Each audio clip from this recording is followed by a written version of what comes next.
রহমাতুল্লাহ আলাইহির জীবন শীর্ষক আলোচনা উপস্থিত আজকের মজলিসের সম্মানিত সভাপতি সাহেব, ইসলামী আন্দোলন বাংলাদেশ বরগুনা জেলা শাখার সম্মানিত নেতৃবৃন্দ এবং দূর দূরান্ত থেকে আগত আল্লাহ পাক রব্বুল আলামিনের আশিকিন জাকিরিন মুহিব্বিন আওয়াম। আমি অত্র প্রতিষ্ঠানে দীর্ঘ 8 বছর এখানে লেখাপড়া করেছি। আমার যতটুকু স্মরণ আছে হুজুরের কথা আমি সংক্ষেপে 2-1 মিনিটের ভিতরে শেষ করব।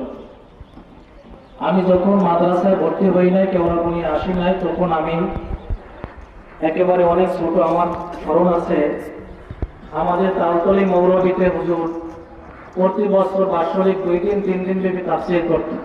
এখানে অনেক আমার এলাকার আমার নানা মামারা উপস্থিত আছেন। আমাদের মাসজিদের সামনে আলোচনা হইতো, তো হুজুর যখন আলোচনা করত আমি তখন ছোট, মনে হয় যেন কিয়ামতের ময়দান শুরু হয়ে গেছে। আমার এখনো মনে আছে আমি ছোট, আমি মাঠে বসে খুব হুজুরের আলোচনা শুনে কান্না করতেছিলাম। হুজুর হঠাৎ আমাকে ডাক দিয়ে নিয়ে আইসার পরে ফুলের ভিতরে বসাই আমার মাথায় পোষা দিয়ে দোয়া করছিল, আজও মনে আছে। এবং এই প্রতিষ্ঠানে আমি লেখাপড়া করেছি।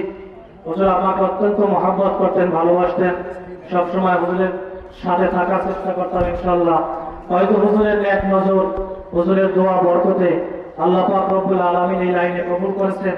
আজকে হুজুরের দোয়ায় সারা বাংলাদেশে আল্লাহ পাক রব্বুল আলামিন আমাকে ঘুরাইতেছে। আমি হুজুরের জন্য অন্তরস্থল থেকে দোয়া করি, আল্লাহ পাক রব্বুল আলামিন তার কবরকে জান্নাতের উঁচু মাকাম দান করুক, আমিন। এই বলে আমি আমার সংক্ষিপ্ত বক্তব্য শেষ করেছি। আসসালামু আলাইকুম ওয়া রাহমাতুল্লাহ।